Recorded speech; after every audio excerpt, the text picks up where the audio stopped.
వీడే అన్న ఇంటికొచ్చి గొడవ చేస్తున్నాడు. నువ్వు నా వెనకతున్నావు తెలియదేమో. చూస్తున్నావంటున్నారని పేయకుండా రెండే.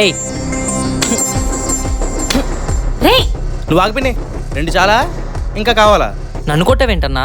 మరి లేకపోతే ఏంట్రా మాలో మాకే గొడవలు పెడుతున్నావు? ఈడు నేను కాలేజీలో క్రికెట్ ఆడుకునేవాళ్ళం. బావా అని పిలుచుకునే బంధవరా మాది. ఏం బా రే బచ్చా, నిన్న కాక మొన్న ఎంటర్ అయిన లేత నెబ్బాగాడివి.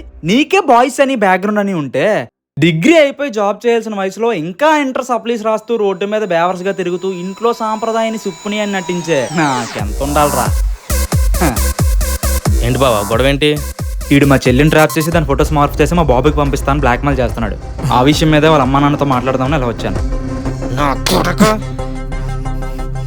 ఎవడెవడు పంపవరా? ఫోన్ తీసి డిలీట్ చేయి. పోనీ లీక్ అవ్వలేదులే బావా, నువ్వు కంగారు పడుకో. వీడు ఏదైనా తేడా చేస్తే నేనేం చేస్తానో వీడికి బాగా తెలుసు. అంతవరకు తెచ్చుకోవట్లే. నాకు తెలుసు. లీక్ చేసి ఉంటే ఈ పాటి కథ వేరేలా ఉండేది. మా చెల్లి చెప్పింది కదా కోసి కారం పెడతా అని. అది చేసేది నేను దాన్ని నీట్గా వీడియో తీసి ఒక మంచి సాంగ్ పెట్టి నీలాంటోడికి ఎలానే ఇవ్వాలని ఇన్స్టాలో ఇన్స్టెంట్గా ట్రెండ్ చేసేవాడిని. ఏం చేద్దాం అనుకుంటున్నావు? నాన్న నిబ్బాసాయి, నిన్ను కొట్టాలన్నా కొట్టించాలన్నా నాకు కాల్ చేసినంతసేపు పట్టదు. కానీ అలా చేస్తే నువ్వు మా చెల్లిమే పగబడతావు, లేదా ఇంకెవరితోనైనా తగులుకుంటావు. ఆంటీ గారు, మీ అబ్బాయి కోసం మీకు తెలియదేమో అని చెప్దామని వచ్చాను. మీరు కొడతారో లేక ఇంకెలా చెప్తారో మీ ఇష్టం.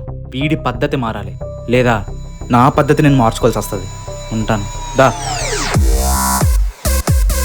ఏ పాపా ఆగు.